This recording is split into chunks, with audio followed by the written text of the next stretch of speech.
this idea, Worth Action, I want to explore a possible response to a truly horrific problem in government, in kind of the legal system of our Western world.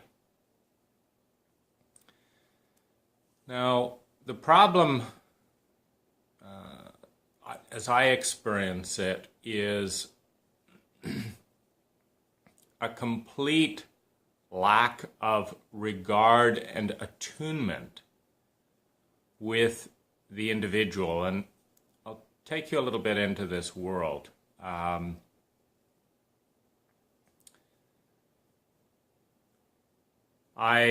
wanted to buy a house.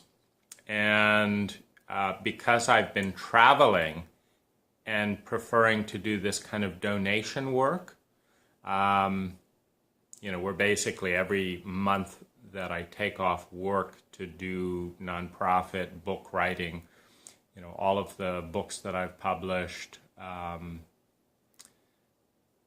based on the question, what will bring well-being to me and other people in some area that will engage me?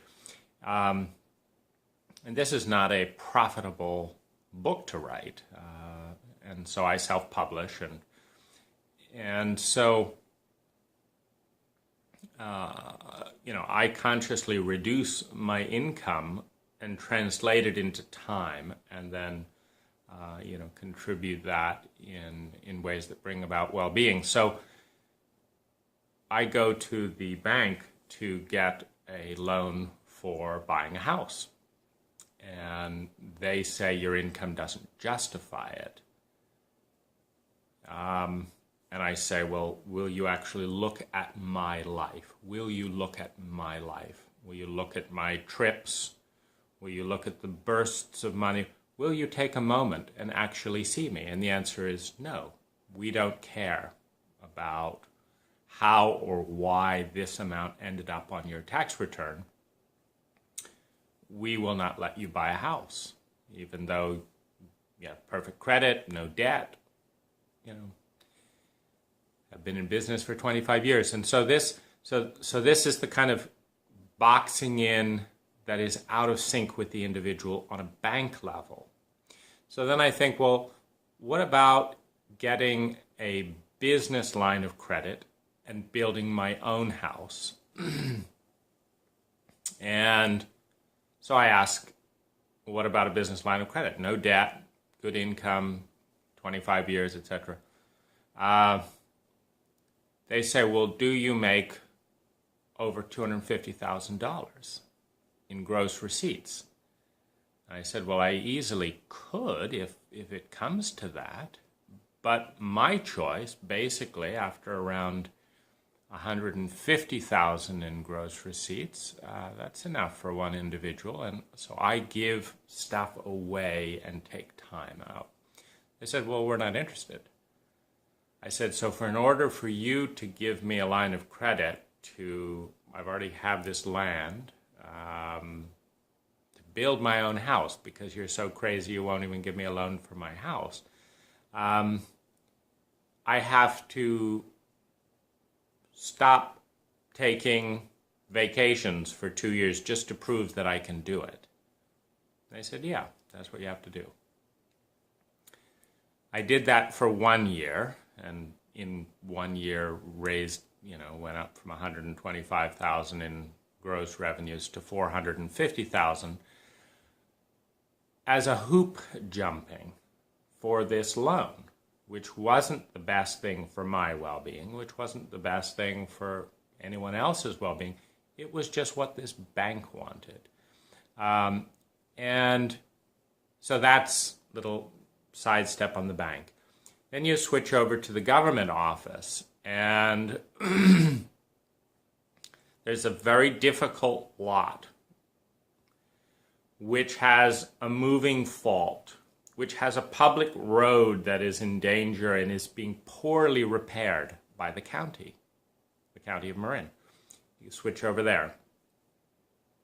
And I design a house that will stabilize this road. at my expense by basically building a large concrete infrastructure and drilling down 30 feet into the ground so that the road in its kind of slow movement would stop, because that's right in front and I'll fill in. So this is a great plan. The road department, of course, understands it. Thank you. The permitting department has no interest. They don't care what the idea is. I say this is what I'd like to build. They don't care that it's been engineered by a great earthquake person. They don't care. They say, here's our 60-page booklet. Follow all these rules about roof curves and this and that. And it makes almost no sense. And I say, well, will you walk me through it? And they say, well, pay us $300 and we'll sit and walk you through it. And I say, I pay them $300 and they just sit there basically telling me not to build my house, and they won't answer my questions.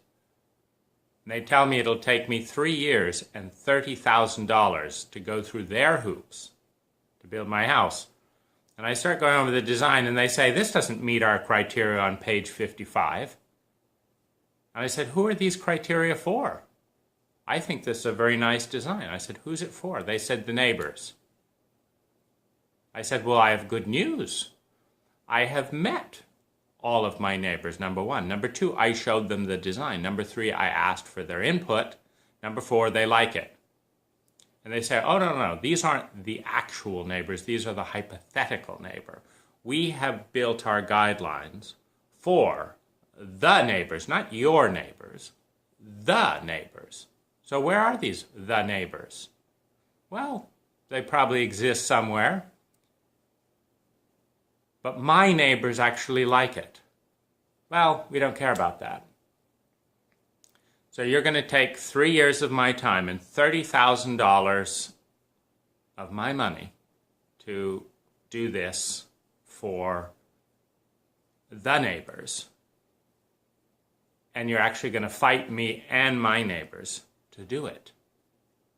And then, oh yeah, and then my engineer says, he says, your county requires a doubling of true engineering values. He said, I've taken the worst, 150-year earthquake. And it's very stable for all that, but your county doesn't care about that. They want double that. Well, how much is that going to cost me? $150,000. So I don't have any choice around that. No, we don't. So now my, quote, county is going to cost me $180,000 in waste. Now this is such a deterrent because there's so much other little bullshit like this going on. Meanwhile, see this weird polarity. So this all is going on. The battery in my car alarm remote apparently goes out while I'm at the bank. So I can't turn off the alarm in my car. Now it doesn't beep and say we're gonna the battery is about to go out, get a new battery or anything like that. No, it just disappears. And so I look for the local bank security officer because first I try and just start my car. I mean, presumably, if I have a key for my car, the alarm would know, but no. It's blaring away and it won't let me start the car. So I asked the security officer, how can you help me? He said, no, we can't do that. I said, why not? He said, liability. So what are you here for? Don't you have liability if you shoot someone who's, it's like, what are you doing walking around aimlessly if you can't help someone? I said, what about the police? He said, oh, I don't think they'll touch it either. Why? Liability. So we have this weird situation where one place after another can't actually be helpful for one reason after another. But an individual who is trying to create well-being in an intelligent way is not getting support and is getting attacked by whether it's, limitations in technology, their own city, their own county, their own government. So then we jump to, the IRS. So I get audited. I've got PTSD, depression, and chronic fatigue. They often go hand in hand. And I'm noticing that my energy is going down. I'm, of course, very worried about that because at a certain point, at a certain point in that trend, I've measured that my energy has gone down 85%. And I've compensated. I've hired a virtual assistant. I've hired a whole house manager, a job I created, to delegate everything in my house to someone. Everything of the nuts and bolts, to my virtual assistant. So I've now got someone working 5 hours a day to replace 5 hours of stuff that I used to have energy for. And I'm young, I'm 42. I'm alarmed. I start putting more and more money into therapy, healing, this and that. What's going on? I go to Kaiser, where I've paid them $30,000 in health insurance. My own, company, my company, health insurance. I paid it. 15-minute appointment. They don't understand a thing. They say, oh, try this. I say, how much is that going to cost? We can't tell you. Why can't you tell me? You're my doctor. Oh, you have to call this number. I call this number. What's it going to cost me? It's going to cost you $50 with your deductible. You're sure about that? I'm sick of Kaiser's You sure? I said, and I'm recording this phone call just because, I'm tired of this. So, of course, I got my bill. Of course, it's not $50. It's $3,000. It's negative. So I can go back for another 15-minute appointment and get run around again. So I send them a recording of the call. I say, I'm tired of this. I'm so unimpressed with the discrepancy of what you say on the phone and what you actually do that I record all my phones. It's just easier. I don't feel like I'm going crazy. Here's a phone recording. No, we don't listen to phone. We don't listen to record it. And you shouldn't have recorded us. You're supposed to get our permission. Well, aren't you supposed to get my permission before giving me a $3,000 bill? Isn't that the issue here? Why are you so upset that you're actually learning what's going on? Well, this just went on endlessly until I paid the $3,000 bill. I didn't want to deal with one more battle. So this is this theme here, battle. The healthcare insurance, they're not focused on what's good for me.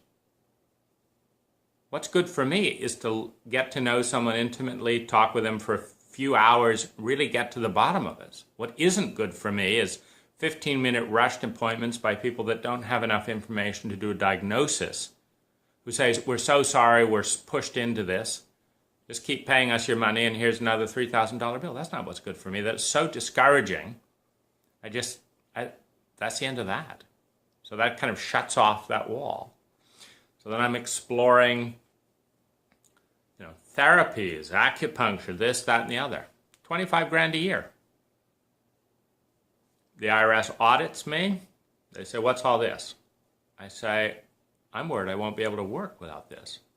They say, is it ordinary and necessary? Well, I said, you tell me. You're getting half of my money. Is it a good idea if I go comatose? Is that a good government policy to drive people to the point where they can't work and then put them on disability? You're getting half of my money. I've made you millions of dollars. Don't you want to see that I get some good health care? Was it ordinary? I said, I don't know. It should be. If you're sick, you get help and you're not taxed 50% on the money you're trying to figure out your own health. Well, we don't care. You can't do that. Here's a $30,000 tax bill so that you can pay taxes on all the stuff you're doing to keep being able to work so that we can keep taking half of your money. Well, could I get some help? Could I, Nah, you're still walking around, aren't you? Well, we can't pay you any disability or anything like that. No, no, no. So it's a complete runaround. So you're hacked from the county. You're unsupported by the police force. Police force, they just drive out in the middle of the road when they're pulling someone off for a minor speeding thing. They drive out half in, half out the lane on these worst possible place. And I stopped him. I said, you seem to be causing an accident here. You won't help me undo my car alarm, but you'll park your car right at a corner, a blind curve, halfway in multiple lanes. You won't take 3 seconds to pull your own car off the road to create safety so that you can give someone a $300 ticket for doing something that's technically wrong but doesn't hurt people as much as you are. Why are you doing this, officers? Get out of the way. We're writing a ticket here. I'm sick of it. I see this every day, the way you guys are parking. Is there any code that justifies? Yes, we should stop. Da, da, da, da, da. They have it all written out, why they should block traffic in this kind of situation. They're not interested in helping me. Just raising money, just increasing their ticket prices. So there's this front. And this, I go to my local restaurant where when I'm in Thailand, I learn how to cook food. It's so fun. 5 different restaurants invite me in the kitchen. We wash our hands. Of course, we're safe and all that. We learn, we fiddle around, we cook, etc. They get a great loyal customer. I learn to cook the local food and all that. I do the same thing here. Oh, we can't possibly let you in the health thing. Regulations, this, that, and the other, and all that. And so, you can't do this. And I go to San Francisco. There's this wonderful area. I'm trying to find a place that's within an hour of my house to practice hang gliding. No. You have to drive 2.5 hours, get up at 6 a.m., go to this place and this. Why? Because of all these regulations. Don't I have the freedom to risk my own life if I make that call? If I look at the weather and the this and that and the other and say, no, you don't have. See, and the thing is, if you don't have the freedom to die, you don't have the freedom to live. With the freedom to live and live in the way that you choose, there is always the freedom to take a risk, to die. And so I'm now going over to Thailand, and what I'm looking for is peace, win-win, and support. And I'm not finding it in a government structure. I look at importing my car. I'm getting a student visa to Thailand. Oh, sure, you can import your car to Thailand and not have to go through the process of. There will just be 188% of the car's value in tax. So if your car is worth $10,000, all you have to do is pay the Thai government $20,000, and you can bring your $10,000 car into the country. No problem. Except this is just another bribery and attack. Oh, you can overstay your visa. No problem. There's another $60, another visit here. And what I'm seeing is this way that institutions, particularly in our government, are feeding on people just trying to do something intelligent. I just spent an hour trying to learn how to start a charity. I have no interest. I think quality of life is more important than getting rich, if the focus is on that. And so there's a lot of this. I'm seeing this as a major pattern, like that 40% or more of all the different protocols, laws, this and that, have nothing to do with what creates well-being. And the problem is it's almost impossible to undo all these things. There's bribery, there's corruption and lobbying and weird stuff in the laws. There's,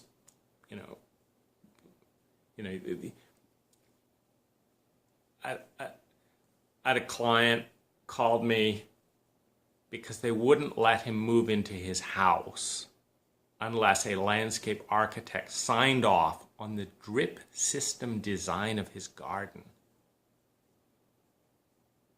I took one look at it and I said, this is perfectly fine. He said, I know. That's not the problem. I need you to spend X number of hours drawing this all up to scale. I need you to contact these 3 departments and find what they want. I need you to make a priority because I can't move into my house. And I need you to do all that. And I said, this is a joke. It's going to cost you $700 in my time. And he said, well, at least I'll be able to move into my house. It was absolutely wasted, So, and then I call up those people, like a guy needs to move in his house. This paper you drew up isn't clear. What do you want here? They said, oh, you need to talk to Billy. I said, okay, put him on the phone. Said, oh, Billy's on vacation. So a guy can't move into his house after putting up with all this bullshit with the $30,000 and 3 years of permits and all that. Because he's got to spill out his drip system in this and this and this way, and it's not clear, and he's got to talk to this person, but this person's on vacation. Yeah. You don't give a shit, do you? No. We didn't ask for this. We just want our vacation. So it's very, very convoluted, this kind of stuff. And the question is, what's the answer? What's the answer to all this? Absurdity.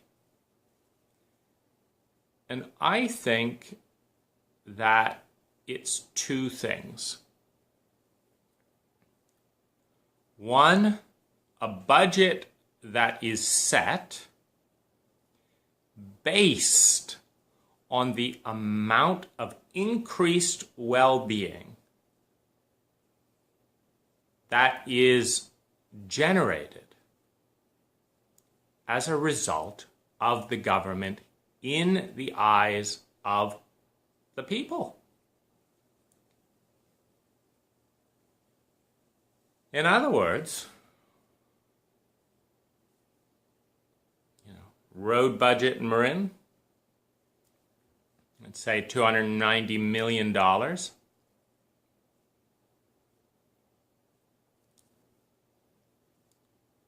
Do people feel like for that $290 million, as opposed to, if you break that down per person and look at all the different ways that it could be spent, that is increasing the amount of well-being the most? What would the people cut out of that if they had a vote?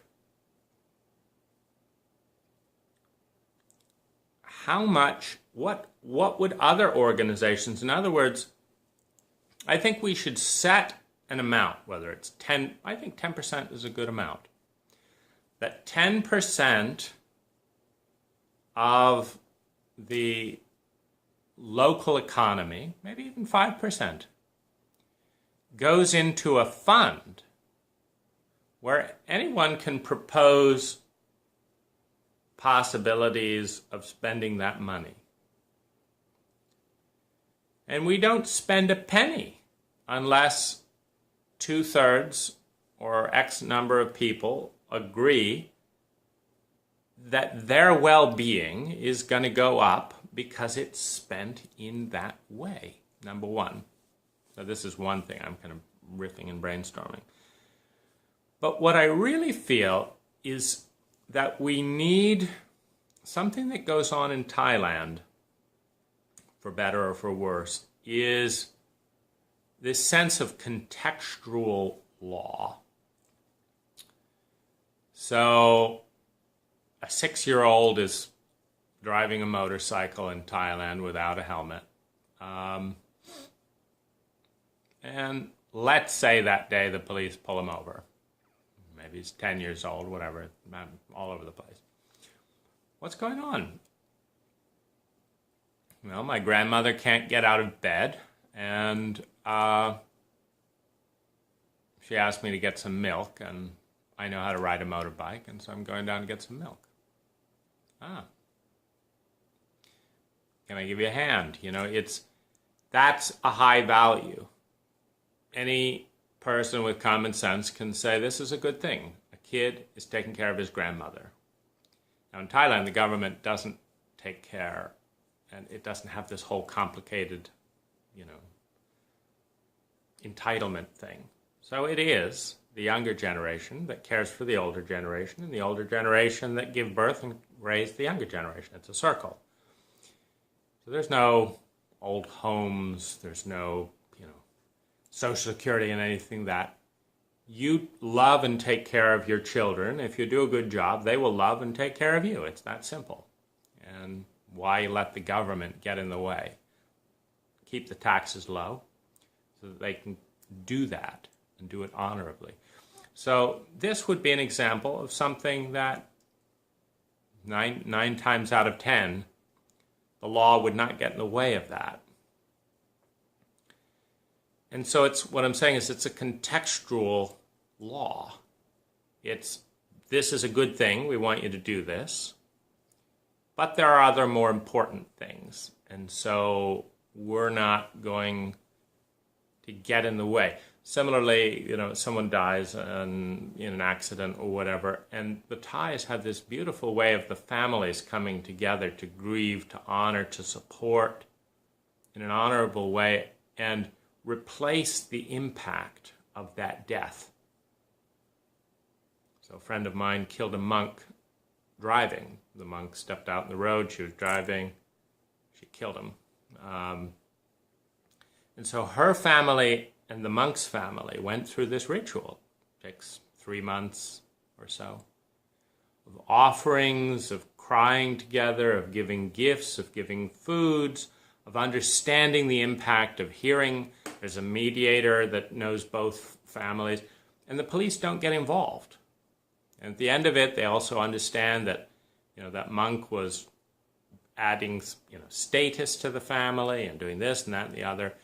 And my friend's family pays the monk's family $10,000, which is about a year's salary and a good job in that area of Thailand.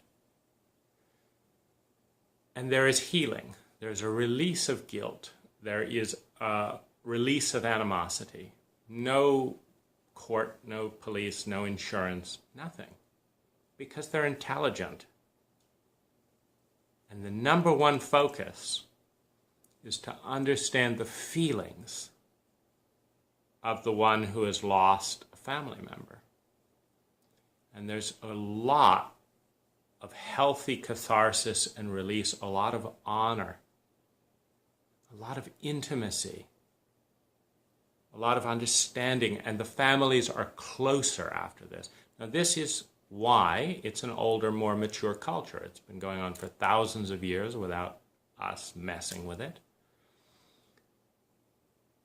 It's far more intelligent than even a little fender bender in the U.S. where this and that insurance, and this person tries to jack it up into a $4,000 bill because there's a little bump in their dent. It's just so pathetic. This is done honorably, and the police are only brought in, and somewhat in a mediating capacity, if one of the families doesn't have honor. So this is leading into what is basically my idea. A certain amount of intelligent appropriation is applied to a government body. Number one, it is clearly stated that we have all these rules that are intended to create well-being. Sometimes they work, sometimes they don't. We are going to enforce and apply these rules when we have the resources to do it, and based on what brings the most well-being to the most people. I've been looking at containers because if I'm going to Thailand and just want to work here 1 or 2 months, but want more than a hotel, you can buy 40-foot shipping containers, retrofit them, and they're, just a vacation home. And you can face them and integrate them into a hillside. And they don't have any visibility. They're great for the environment and all that, and they're recycled and all this stuff. We don't care. We hate that. We're going to attack. We're not going to help you build your house. We're going to spend our money attacking you, trying to retrofit a recycled shipping container. And this makes no sense. None. Not for the environment, not for you, not for me, not for anyone. And so I think we need this policy in government, this overarching thing that we are about well-being. And what our business is this. Asking ourselves every day, what can we do with our budget, resources, and staff to create the most well-being for the most number of our constituents today, and today, and today, and documenting that. Here's what we're doing with your power, with the power, money, and trust that you've given to us. Here's what we're doing. Here's why we're doing it, and we want to hear from you. And we are not going to enforce arcane, crazy laws that cost millions of dollars, like some court case or whatever, to argue some little point in the law. We're just not going to do it because it's not kind, it's not intelligent, it is not a good use of your money. We're going to focus on your well-being, period. That's my idea. You can further this idea, write an article, contact your congressperson, talk about it, share the video, make a much shorter and snappier video of your own. I'm a detail-oriented person, so I always, I'm crunching to get done before 33 minutes. But make a 5-minute, 2-minute viral video.